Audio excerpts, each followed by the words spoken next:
Ahir dimarts va començar la setmana decisiva del CCU amb 3 finals: bàsquet femení, bàsquet masculí i futbol masculí.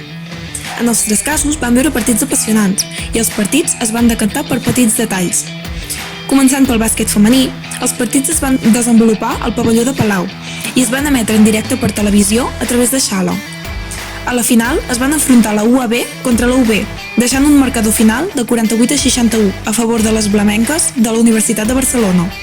El bàsquet masculí es va jugar en un emplaçament emblemàtic de l'esport gironí, el pavelló de Fontejau, i va deixar una final de nivell guanyant la UB per 84-78 a la Universitat Amfitriona, la UDG.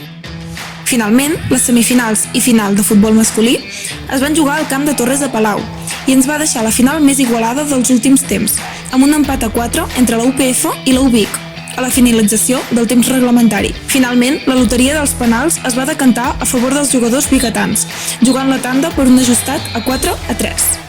Avui és el torn del futbol sala femení i masculí i de l'handbol masculí, que ens deixaran 3 nous campions i campiones de Catalunya universitaris. La final d'handbol es jugarà a les 12 i la podreu seguir en directe per TDT i Xalo.